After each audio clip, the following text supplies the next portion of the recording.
Dobré ráno prajem všetkým. Zdravím vás z Loverbrew, respektíve teraz nie som v Loverbrew, som v Južnej Dakote, som ale v meste Pierre so svojimi mládežníkmi, so Switchom.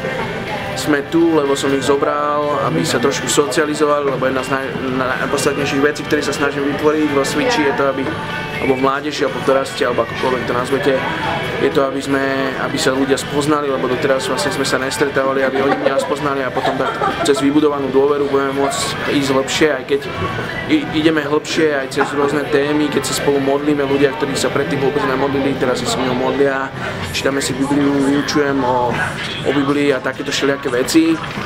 A Barča pokračuje stále so svojou besiedkou, darí sa je veľmi dobre organizačne, aj teoreticky môžete sa mi modliť, lebo nemá to ľahké so svojou angličtinou. Takisto to nemám ja ľahké s mojou angličtinou, ale robíme čo je v našich silách, lebo viete iné pozdraviť a neviem čo študovať, ale keď máte hlbšie s niekým rozprávať na nejaké témy a potrebujete mu poradiť, tak to môže byť dosť ťažké občas. Takže, a pretože naša angličtina je veľmi jednoduchá, tak niekedy narazíme na také problémy. Tu sa trošku pozerám aj vedľa, lebo sa na mňa smejú vlastne moji dorastenci, že čo ja tu vyprávam za veci. Takže čo by som vám ešte povedal, máme sa super, a tento týždeň sme zase boli chorí, ale vďaka Bohu sme dostali teraz antibiotika, takže Izrael by už mal byť v pohode, aj keď mal horúčky celý týždeň.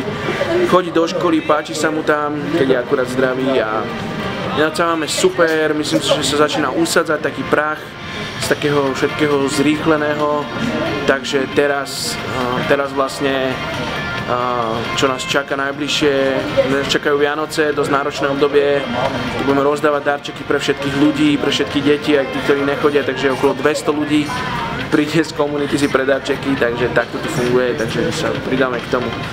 Akurát nám síce týpek nese večeru, ale ja skúsim teraz natočiť taký pozdrav od nich pre vás, takže idem teraz, počkajte, ale teraz nemôžem. Can I go right now? OK. Oni jedia, ale oni vás chcú pozdraviť, dobre? Takže ideme na to. Ahoj. Toto je Salomon. Hi. I'm Solomon and I'm Mormon. Ahoj. Mahou! To je Josh a toto bol Anthony.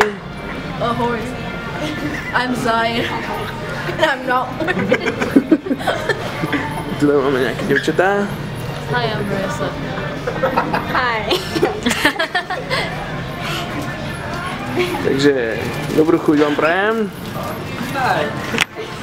Takže, tak ste trošku videli. Takže takto s ním trávim každý piatok o 6. večer. A viete čo, idem sa najesť, vás za chvíľu čaká obed, tak si pochutnajte. Prajem vám krásnu nedeľu a keď máte akékoľvek otázky, ľudia nám napíšte, budeme veľmi radi, alebo keď máte nejaké slovo od Pána pre nás, napíšte nám, pozdravujeme vás všetkých. Krásnu nedeľu prajem a tí, ktorí to pozerajú inokedy, prajem krásny deň.